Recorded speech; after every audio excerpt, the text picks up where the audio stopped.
Attention, cette émission contient une révolution, une punition, une leçon et une application. Bonjour à tous, nous sommes le mardi 8 avril 2014. Quoi 8 avril? Mais c'est aujourd'hui le dernier jour de la vie de Windows XP. Salut Windows XP et bonne retraite, et c'est parti pour le Fresh News du jour. This is funky fresh. This is funky fresh. Pick up on the mustard pack and grab your double cheese and fries. Ce n'est pas de la science-fiction, mais bien une révolution qui nous attend pour très bientôt, normalement dans 2 ans. La société israélienne StoreDot a présenté hier un prototype de batterie permettant de recharger un smartphone en à peine 30 secondes. Et si vous n'y croyez pas, regardez la vidéo où l'on voit un Samsung Galaxy S4 qui va passer de 27 à 100% de charge le temps de cette news. La technologie permettant cette avancée est basée sur des semi-conducteurs d'origine organique qui permettent à des protéines de s'assembler comme des briques Lego, ce qui a pour effet de produire de l'énergie en grande quantité. Et même si vous n'avez rien compris, sachez que StoreDot, qui a réussi cet exploit avec un chargeur qui fait aujourd'hui la taille d'un gros bloc secteur, nous promet une version miniaturisée et qui pourrait être vendue entre 20 et 30 euros. StoreDot pense avoir trouvé la batterie du futur et envisage de proposer sa technologie beaucoup plus puissante et surtout très économe en énergie pour d'autres produits plus gros tels que des télé, des ordinateurs et pourquoi pas des voitures ou des trottinettes électriques. Les Google Glass ne sont pas encore dispo pour le grand public, mais elles ne laissent décidément personne indifférent. Les premiers porteurs de lunettes de Google faisaient figure de privilégiés, qui faisaient un petit peu penser à Moïse qui ouvre la mer d'un geste de la main. Devant les Google Glass, on s'écartait sur le passage de la personne qui arborait cet objet rare et cher.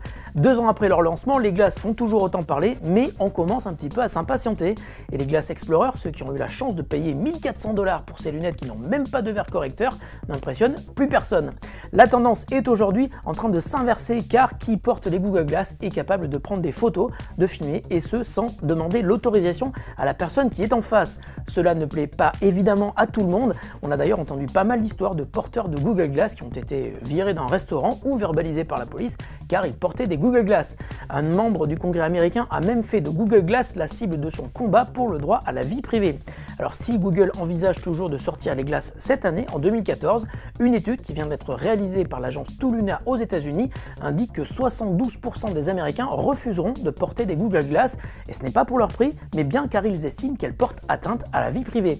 Voilà qui ne va pas plaire à Google, et pour la petite histoire, savez-vous comment on appelle les porteurs de Google Glass aux États-Unis quand on veut se moquer? Les Glass All, qui est un jeu de mots basé sur le terme assol, que la bienséance m'interdit de traduire ici.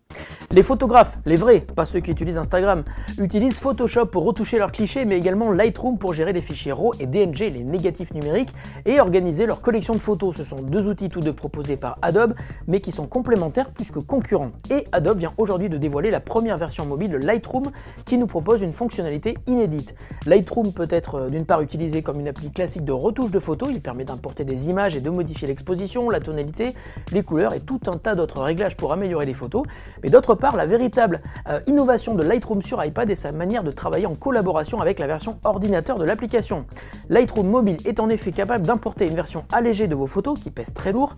Sur votre iPad, vous pouvez effectuer toutes les modifications que vous souhaitez sur cette version allégée de la photo, la version mobile de Lightroom comprenant la quasi-totalité des outils de la version ordinateur. Dès que vous effectuez une modification, celle-ci est synchronisée sur la photo dans sa version d'origine qui, elle, est restée sur votre ordinateur.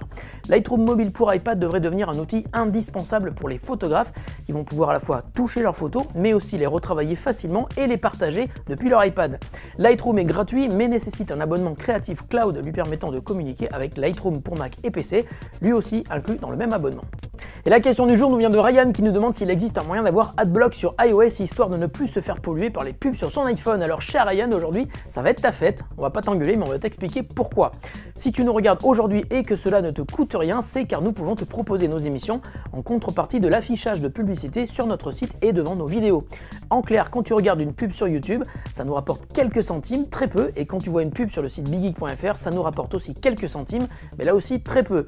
Pour ne rien te cacher, la pub ne nous paye pas nos salaires, mais permet de nous acheter du café et des chocolatines. Alors si je comprends que tu aies envie de te débarrasser des pubs sur ton mobile, sache que c'est pour nous la seule manière de pouvoir continuer à faire nos émissions. Si tout le monde installe un adblocker sur son ordi ou sur son mobile, nous devrons arrêter nos émissions et notre site web. Certains sites ont choisi de proposer des accès premium où l'on paye chaque mois en échange de l'absence de publicité, mais à ce jour, personne n'a réussi à rendre cette solution suffisamment rentable pour se passer de pub. Donc oui, pour répondre à ta question, il existe des adblockers sur iOS, tu peux les installer, mais sache que si tu le fais, nous, ainsi que nos petits camarades qui vivons uniquement de revenus publicitaires, ne pourrons plus continuer à produire du contenu pour vous tous. Attention, demain et après-demain, pas de Fresh News, mais on vous réserve quelques émissions exceptionnelles. Surtout ne ratez pas celle de demain, vous allez vraiment vous marrer. Fresh News, c'est fini pour aujourd'hui, on se retrouve jeudi, salut à tous et bonne journée.